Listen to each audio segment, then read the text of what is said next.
which is the digital, which is the various, the various modes of reaching out to people, digital and physical and anything else. See, for the two of us, surprisingly, we've never, and this question comes to us, and the two of us are not able to palate it. We have not looked at digital or non-digital as two distinct animals themselves. For us, it's a bridge. A channel, a mode is a bridge.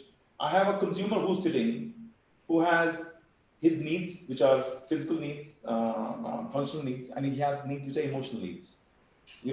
I need to be able to use all bridges available to be able to connect to that physical and emotional need set. Okay, now what digital does very, very nicely is it works on the power of one. At a micro level, I can actually track it, and that for the data scientists in us gives us a lot of hope and conviction that this is the right piece. But what also happens is that it has its limitations. It's still an evolving, evolutionary bridge. The standard bridge is a traditional media, which is the bridge which is there, which all said and done, Indians still consume significantly. So if you have to get a reach, if you have to create a reach and an impact, you need mass media options, the traditional media option. The television is possibly the best.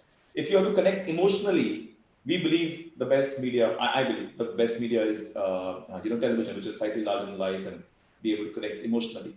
When it comes to functionally, when it comes to frequency, when it comes, since you asked a marketing question, I think digital is a brilliant media because I can see how many times I've hit Dr. Batra, repeatedly, which I'm not able to understand from mass media because there I'll get a news report at some point of time. So I think we have, even in this campaign, just to be able to give you a sense from the money apportionment, 45%, 45% was on digital.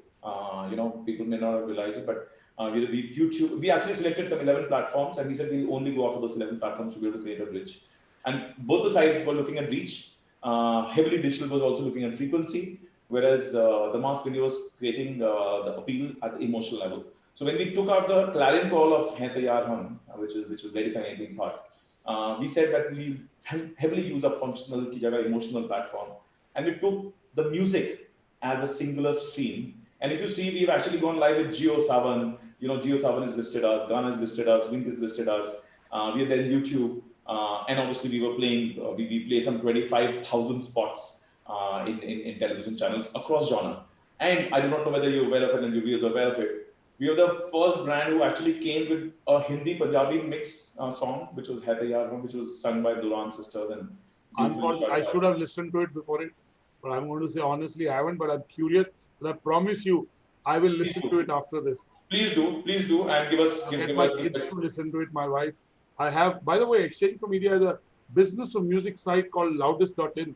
And we every year do a huge conference on the business of music called Music Inc. We've done the third version. We did virtually because, we didn't want on the World Music Day, where music meets business, where music meets brands, where music meets technology, where music meets money. So we are about the business of things. So in fact, next one we will definitely, you should. When I'm going to listen to it. And one of the things that possibly you can create a hook is how we are able to connect with that beautiful melody that we created around Hai Taiyar Hum. And we actually took it in 7 different genres apart from Hindi, Punjabi, which was in Bengali, Marathi, the 4 South Indian languages. And we employed the services of the talent which was local. So if you go to Malayalam, it was Taikudam Bridge. In Punjab, it was Nuran sisters who actually played the song for us. It's a very spirited song, which beautifully reflects the spirit of Hai Taiyar Hum, which verifying anything. And I think that was the medium. So the medium honestly doesn't matter. To us, there is obviously science to digital, there is science to non-digital. And I think with the partners at Ogilvy and Mindshare, I think they did a phenomenally good job. And I think the credit goes to the way our partner, which is Good Morning Films, was able to, despite the odds, Dr. Batra, just for your viewers, we actually shot it during the peak of the pandemic. We actually started shooting this video from the first week of May, between 5th of May to 15th of May. And it was shot in 3 cities. It was shot in Guwahati, in Goa, and in Delhi. And, the director there has to navigate people who are not able to step out. He was actually stuck in Bombay himself.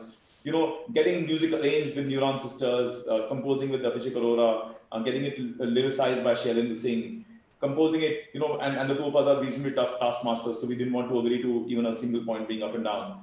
And he navigated all of us, and he was able to build this beautiful symphony, which we are so fond of. And not only that, he also assisted us, or will be assisted us in getting it are customized to 7 different languages with their own lyrics and their own beat, which is resonating the same melody but a different beat.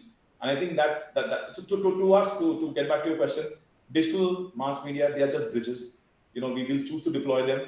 The aim is Dr. Batra's emotional mindset. If it's digital today, it will be non-digital tomorrow, and we need to be able to ensure that we are reaching. I'm a screenager too. I may not be a teenager, but my kids are, but I'm a screenager. So, So how can you say that? Age is just a mindset. It needs to be. Are you ready for anything? If as long as you're ready for anything, you're a teenager for life. I can kid myself. I call myself a hairless, toothless infant. But that's after I've had a couple of drinks, not before that.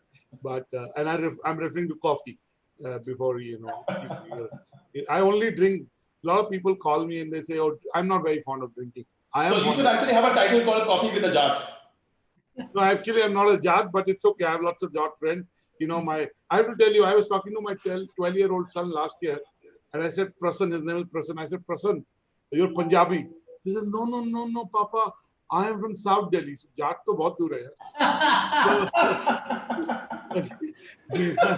they're very South Delhi kids, I mean. And, I did grow up in Old Gurgaon where all my classmates were Qadyans and Katariyas and, lots of Jat. And I went to engineering school where there are lots of Jat, but that's okay. They were fun and they're some of my closest friends. By the way, Gaurav and Siddharth, I know how tough your domain is, but some of my engineering friends, they were either seniors to me or my batchmate, went on to start, apparel brands and some work for large apparel companies. Because me and Naval went to a textile college before we went to our respective business school. I went to MDI, Naval went to IMI, and Amit was my MDI batchmate. But, I know Rahul Singh of Beer Cafe used to work for Reebok, right? I don't know if you know that. Subhinder Singh Prem used to be at Reebok. He's from IMT, he's not from my business school, but he's a friend. And then another friend of mine who's joined somebody who was an OEM manufacturer. It's called Alsys. Yeah, I know. It does. Now it's become a brand. Yeah. But basically, they've gone back to doing OEM because building a brand takes a lot of, it takes a lot of leap of faith. You have to embrace the uncertain. Yes. So his name is Ravish Nanda. He's the junior partner in that. So I understand how tough it is. For example, Shubhinder has a brand, but he's primarily, what I understand from my friends, he's primarily an OEM manufacturer. So, to build a brand takes a lot. That's the point I'm trying to. Yeah. Now, I want to ask you 2 questions before I bring in 2 audience questions. One is, which are the other brands in various categories that you look up to? Siddharth, first to you and then to Gaurav, and why? And if there is a brand in your category that you look up to, no problem, you can mention that. Our category is a brand that, it's an international brand. It's a brand called Artrix. It's an outdoor brand based out of the Americas. And that's a brand that, just for the quality of the product and the design thought that goes in, and, the finesse that every, trim that they use and the thought process that goes behind it. I think that's like a top of the mind recall that I have. How do you spell that brand? ARCTERYX. Artrix. Artrix. Yeah. And so, have you been inspired by that brand? No, if you ask me when we, till 7 years ago, I didn't even know the brand. But as you get exposed to more and more outdoor brands, you go to international shows, exhibitions and see, and then you start picking up, what are the brands which are doing path-breaking stuff in the outdoors. I think that's a brand that resonated in terms of how they were approaching the product philosophy. We are heavily a product-led company, right? We invested in product. One of the anecdotes we have is our first couple of hires were actually design people. When Gaurav and me came and started Wildcraft 13 years ago full-time commercially, our first set of hires were actually in design and product, not in sales. We said sales to hum kar lenge, but hame design of product is what we have to make sure that the foundation of that is right. And I think the product really excites us. The product. So when we see a nice product coming out from a company, both of us gravitate towards product. Companies that have come out with really good products. And Gaurav, which are the brands that you look up to and why? So I don't know as a brand, but I know as a business. I think Uniqlo has done a phenomenally good job. Okay, yeah. It's a Japanese fast fashion. When the store opened, I remember my daughter was a young adult, was like so excited as if her father or mother were doing something they own the company or something. But she's very excited. I mean, she's a millennial. It is, and they've been typical of Japanese way of doing things. It doesn't even call out a brand. If you wear a shirt of them, you do not even know that's Uniqlo. And the way they've been passionate about material engineering, I think they've used material engineering as their core foundation, and they've actually delivered through material engineering, making products which are there, mass accessible to people. I think that business model has been it's not fast fashion at all. It's not like a Zara or H&M. It's actually the counter of that. For example, if you look at this shirt, for example, I wear the formal shirt, what I picked up in 2014, the same shirt is still available in 2019. I just keep on picking up the same thing. So I think that's one business model that I've always looked up to. And Gaurav, who are the people that you've looked up to beyond Siddharth? I know you look up to Siddharth and Siddharth looks up to you in very unique ways, but on a very serious way. Who are the people that you learned from, that people you come in contact and, you thought you learned from something from them and you kind of implemented that consciously or subconsciously in what you do? Okay, this is the first time. So I looked up to my dad, my father. He's been a man of letters, and he's from publishing background, and he's a poet. Publishing background.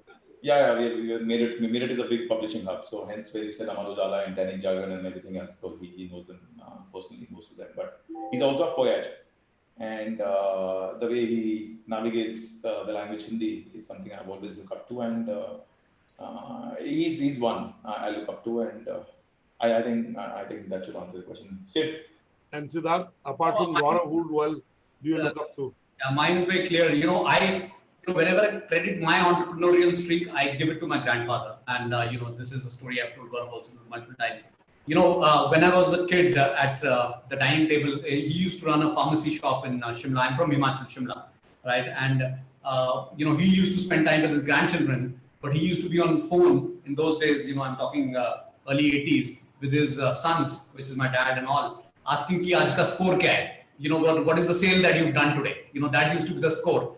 And I think, that those dinner table conversations with him, he passed away when I was 10, 12 years old. But I think, that DNA or that behavioral aspect of entrepreneurship, I always credit him for kind of putting it into me when I was, still learning how to eat with a spoon. So. Fantastic. And if you had to say one good thing about Gaurav, what would it be? One thing about Gaurav? And on a serious note, I mean, we can keep doing the banter and it is fun, but on a serious note, what is something that you admire about Gaurav but you never told that to Gaurav? Well, yeah, we don't hold back. If I like something about it or don't like about him, we'll know most of it. So what is that one thing that makes Gaurav so unique? You said he's the talking type, you're the listening type, but beyond that? No, I think his the risks that he's willing to take. Some of those risks, which I might at a point in time, my cerebral me would tell me that these are not risks worth taking. But I think the risks, all of us like to say we have the 30,000 feet vision, but sometimes he has that spark of a 300,000 feet vision, which I really like about him, saying, okay, I've, really up there in the Brahman, and I can see this is going to happen. So that knack sometimes, I like that knack, and I think behind that knack, then we can do all the mathematics of how much risk to take or not to take. Okay, conviction and risk taking. Yeah. What is something about Siddharth that you like? Which helps you. I mentioned, and I think he just corroborated that. When I say brain of the heart, he likes my books. All the books that you see behind him, all are stolen from me. So that he for sure likes. That I can tell you. Yeah. So, what one quality in Siddharth that you like? As I mentioned that, between the two of us, we've always complemented each other as a brain and heart. And one of the attributes about brain is to be able to put a rational thought process very, very quickly. The heart can actually mislead you a lot. And what I've always relied on him is if somewhere it's not sound, it's going to get, taken apart. And if at any point of time I'm able to convince him, that's it. Then I'm done.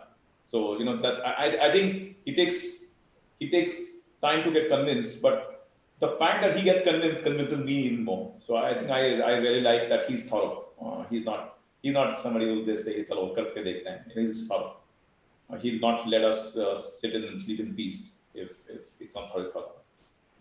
Fantastic. Now, since Siddharth, you talked about books, I'm a big book alcoholic. Normally, people steal my books. I buy 50, 60 books in a week. Not these days, but normally, and I do read one or two of them.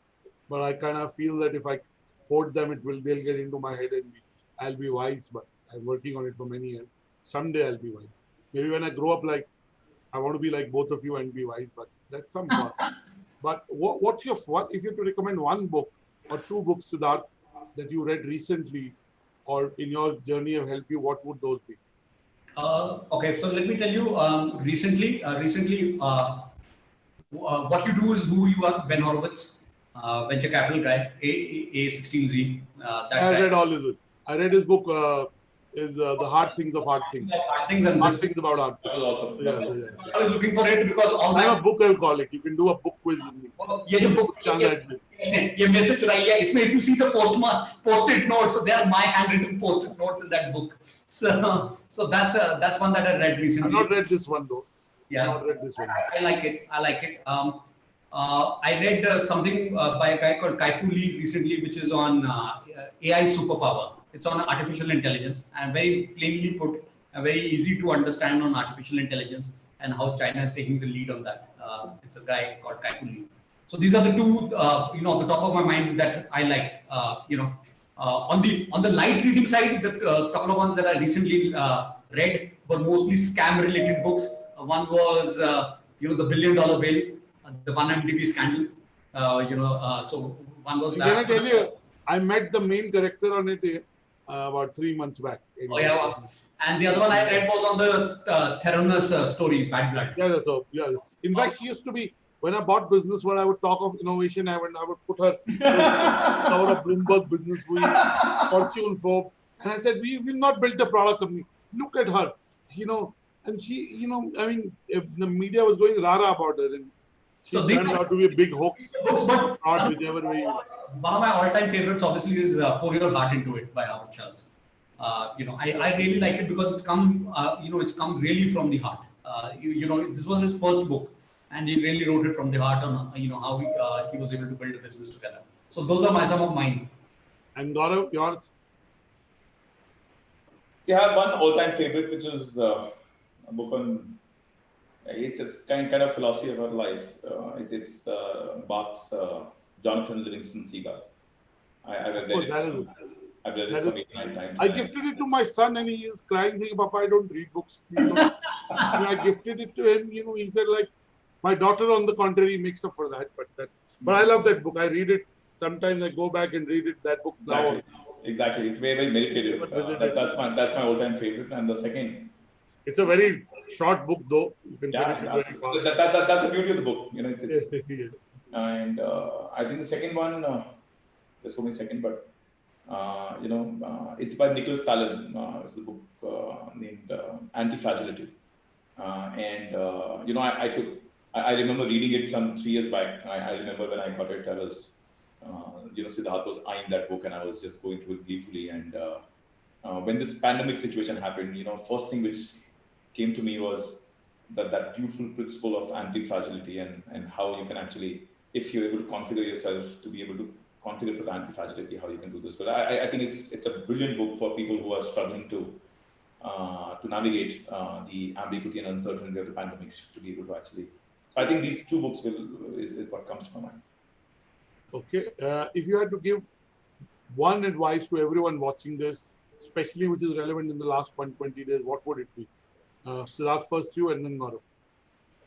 I think having faith in yourself and perseverance. I think, losing hope is not an option.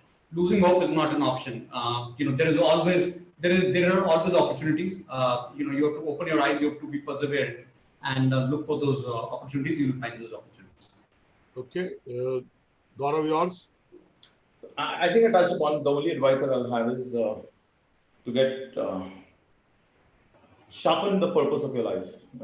Get a very, very strong purpose which resonates with your belief systems and be passionate in life, and if you can combine the two, I think that's when. Good. It's been a pleasure talking to you. There are two questions and there is one comment. I'll take the question. SM Minakshi is asking, good afternoon. How has the media usage changed pre-COVID and post-COVID? And what do you think are the media spend versus revenue and customer behavior? What was the first one again? See, how have basically the consumer behavior changed? Both the questions on media spends versus consumer behavior. We never used to spend on media, now we spend on media. So that's the, that's the, but go ahead. See, the consumer behavior changed, I think, obviously, as was expected. See, what is behavior hinged on? The behavior is work, hinges on the attitudes, and attitudes are hinging on beliefs. And that's a typical psychology, the way it works. So, what has happened here is the belief system has got a bit shaken up that, something like this, see what has happened, Dr. Batra, is over the last 4 decades, literally, I think after and possibly before the two of us born, which is the emergency. Post-emergency, something like this has not happened. So in our generations, something like this has not happened. So the belief that we have constructed is that we are in a bubble, and in the bubble, we are, we are, somebody will take care of these things. We are connected, and there is enough and more science which is behind it in history and philosophy. What has happened is this pandemic has shaken a lot of these beliefs. So people are still recouping to this shaken belief system, and that's reflecting in behavior patterns becoming very, very uneven, unpredictable. And so that's one. That's our interpretation to what today you'll be smiling, and yet tomorrow you'll be extremely frustrated, and you'll come out of it within the same day. So it's become, and the longer it stretches, the longer people will become, is what our take is. That's a consumer behavior, and behavior of consumer is this. Today, you will be actually hoarding stuff because somewhere in your mind, this stuff is not going to be available. And the next 2 months, you'll not be consuming anything. So it's very difficult to predict, so to speak. So that's one thing, our interpretation of consumer behavior. Never say never. One thing you're saying is, one, you clearly said sharpen your purpose. And that links up with even in the media you said, what do you want to achieve with it? I'm sure always there is an ROI question, but it is also long-term brand building. Now, while your turnover is 1,000 crores, possibly your brands are bigger than that. You have to value your brands. Absolutely, it's true. But I think on the second question or first question, which is to do with the media, this time we very clearly articulated our objectives to be reach-led. And it was hinged around emotionality, emotional connect between the brand purpose and your need set and your mindset. So I think that was the intent, and the campaign is just winding down, as so to speak. Obviously, the client call will never wind down, but the campaign will wind down as we speak in the month of July, and the specific metrics of it will come to light. Whether we've been able to, we know for sure that it's taken the brand equity to a different orbit altogether. Wo orbit kya hai, wo obviously, I'm sure it does impact that. Ashish Anand is asking, I have a question. Having an idea is one thing, executing is another. How did you go about executing your ideas and giving them shape? Absolutely. I mean, execution is key. I mean, that's bang on, right? Ideas, like they say, are dime a dozen. How you execute. And I think if you take our last 12, 13-year journey, or even the last 120 days, either one you take, right? One common thread you'll get into is, how do you convince a larger team, the teams that we have, on believing in what you are telling them, and then harnessing that power of people to get into execution, right? Some of our best guys, got the team that Gaurav and me have built, are people, whom we hired at very young ages. And the reason we hired them at young ages is not because is because they're malleable, right? They don't come with preconceived notions. So we traded youth in a lot of places for domain expertise. We said, okay, while ideally I would have had domain expertise, but if I have to have a trade-off, we've traded youth. We've taken youth at the cost of domain expertise, and we've said supply chain है ना, सीख जाएगा. क्या है? Supply chain में बैठेगा तो सीख जाएगा, right? And I think that has brought in a very different mindset on execution, because they've not been shackled by the way they've been used to doing certain things. Right? So they can do what is classically called blue sky thinking. Exactly. There's no constraints. ऐसे ही होता है. ये तो ऐसे ही होता है, ऐसे नहीं हो सकता. Absolutely, absolutely. There are no holy cows, right? They तो ऐसे ही होता है वाला mindset नहीं है. So execution में, when they get into execution, they start from a very basic question, like the two of us will always start saying, अगर हम एक respirator बना रहे हैं, ये भैया बनता कैसे है? Let's get into understanding. Let's not say हम, we'll sell 5 crore respirators. Let's understand how is it made, and when people are willing to roll up the sleeves, if you'll see in our office, when our office used to work, you'll see people with rolled sleeves. Even on this column, I have a rolled sleeve, because that's the philosophy of the company, that you have to, we expect our leaders to be completely clued in on what is happening on the ground. If a head of manufacturing, he's come from a non-manufacturing background, but if the tailor tells him that boss ये needle ऐसे नहीं चल रहा है, he should be able to sit on that machine and tell him कि ये चल सकता है. And that is how you get that is how leaders are made. That is how you get people to follow you, because that there is that passion. You rolled up the sleeves. You know what needs to be done to get it done. And I think that's a very, very core skill set that we have at Wildcraft. That execution पहले, फिर बाद में English बाद में करेंगे. Thank you so much, Siddharth. Thank you so much, Gaurav. It's been a pleasure talking to you. I'm really looking forward to seeing you sometime and having you guys buy me coffee. And you're in Bangalore, right? Yes. So Bangalore is a lovely city. So I hope sometime soon I can come to Bangalore and see you guys, or if you're in Delhi, we'll get to see you. And Thank you. Wish you luck in your endeavor to pursue your passion, to be purposeful, and to be staying persistent in whatever you want to achieve. I hope you build a global brand from India, and I can see the ambition and the fact that you're very, grounded. I'm sure you'll be able to build a very big impact in whatever you do, and numbers are, subsequent byproduct. So I wish you luck. I've enjoyed this conversation on a Monday afternoon. It's been a magnificent Monday, if I can say that, and I wish you luck. Look forward to chatting with you guys again. Bye. Thank you so much. Thank you so much. And I'll join Gaurav. The only thing I steal from anywhere is books. That's the only thing I steal. Gaurav, you and me will do. You need to get right. I'll give you a lot more books. Take care. All the best. Good to speak to you guys. Bye. Cheers.